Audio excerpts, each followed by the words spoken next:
I want to invite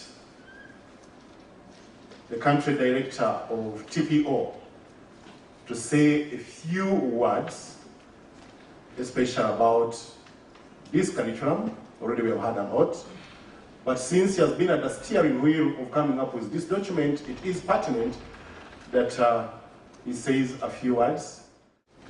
It's a pleasure to come this far, especially looking at how long it's taken us. This is a concept that started more than 3 years ago. We approached a few people such and said, how can we standardize child protection training within the country, or even attempt to standardize it. Up to now, I can't say we have standardized it because we only have the curriculum, but there's still a lot of work to go into that. And then just about 18 months ago, we finally got more people buying into the idea. UNICEF, Colombia, we secured funding for the initiative. And then we started looking around and saying there's so many actors. How can we bring all of them together on one table to focus on this important activity? To our colleagues at Columbia University, Professor Neil and all your colleagues back there, you were very, very helpful. The feedback you gave us, the encouragement is also very important. I think we in development work, sometimes you come up with an idea and you get people discouraging you. At the moment we urged to move on, every time we communicated, we were told, move on, it's a good idea, we support you to see it through, so we very much appreciate that. The technical working group, as you heard, not only comprise practitioners, but also academia, Eddie and his group, people from Chambogo and Samizi. We don't want this engagement to stop there. We'd like you to move on, work with us. Let's work together to roll these training materials out. And lastly, to UNICEF and Oak Foundation, we're very grateful. Thank you so much for believing in us. We would like you to continue supporting us so that we can roll out the materials as part of harmonizing training and bringing more people involved. Thank you very much. On behalf of UNICEF and the children's safety,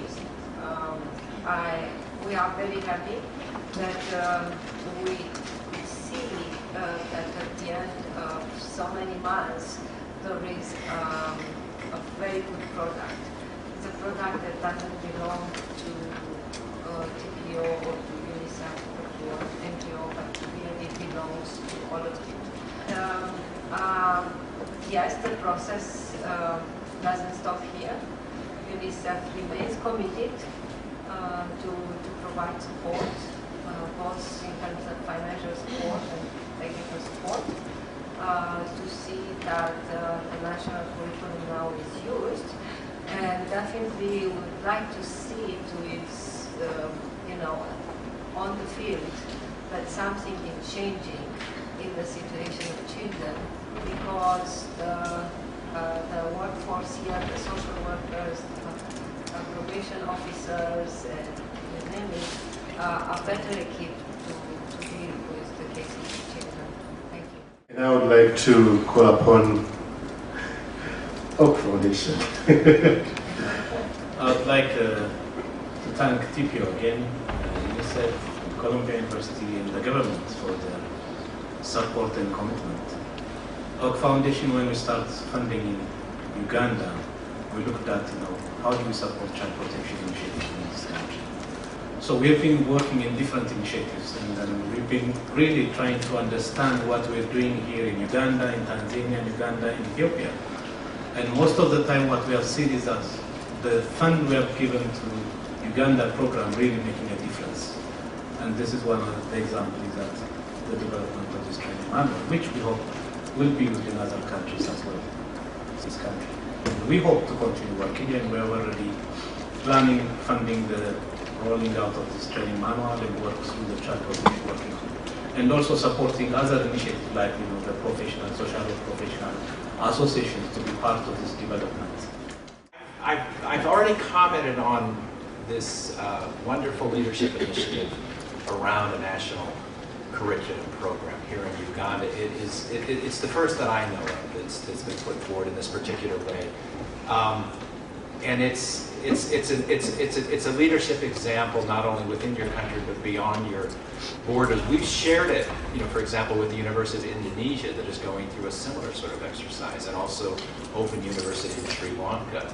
And it's nice to see that something that was begun in Uganda is influencing not only things in this country but globally. So I want to thank you for that. I also just want to take this opportunity to sort of reflect just very briefly on the last couple of days and the work that's been going on here. And at a personal level, and I mean this sincerely, it's an honor to spend time with you, and it's humbling actually to spend time in your presence, because I do know at least what some of you are doing and the efforts that you're making and whatnot, and it's a privilege to be a very small piece of your community, and I want to thank you for that. And I particularly would like to say the extent to which the PLG here in Uganda is working is largely, I think we have to acknowledge Simba and his leadership role here. And he's such a facilitated, ecumenical, non-egotistic, humble, lovely human being.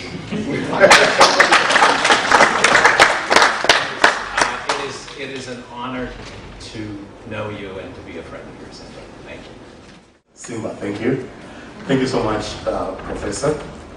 Let me just, to emphasize the commitment that as government we have and that we promise to continue giving, I'll just read from the foreword in the curriculum, and we'll just read the third last line that were the words of the minister. He said, the development of the curriculum is therefore an important milestone in streamlining child protection work in the country. As a ministry, we are wholeheartedly committed to engaging with like-minded non-state actors in a sustained process of professionalizing and retooling the social workforce in Uganda to acquire sufficient expertise they can use to address specific child protection concerns. The consistent participation of technocrats from the Ministry's Department of Youth and Children in all the technical working group meetings is testimony to this commitment. We are grateful to our partner organizations, TPO Uganda, for giving the leadership and technical oversight in the development of this curriculum.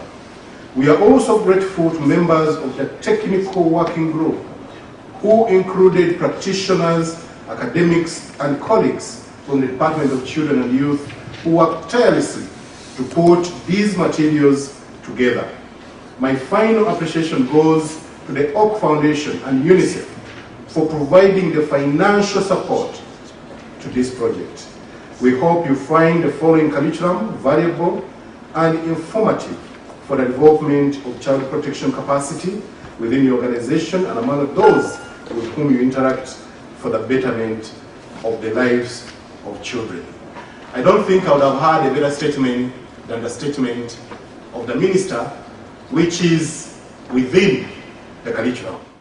Can I now invite Timo? Thereafter we shall officially close.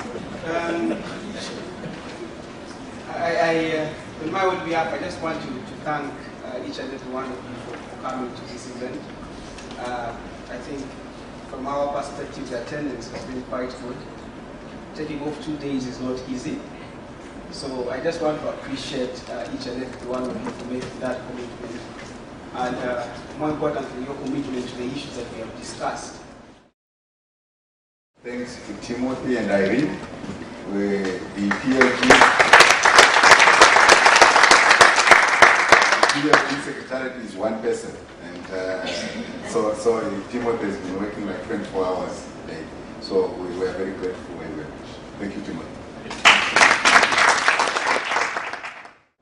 Once again, I want to thank you, and thank you so much. And I would like to end with a beautiful quotation.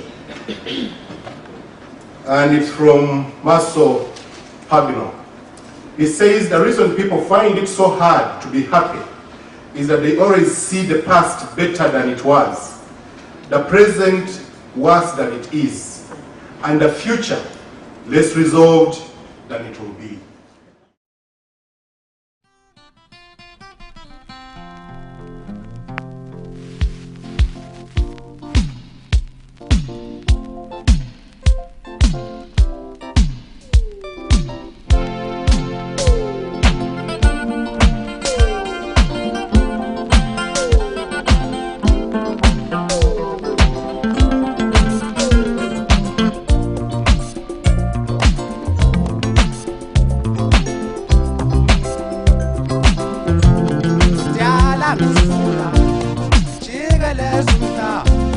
Ngeta ngenyu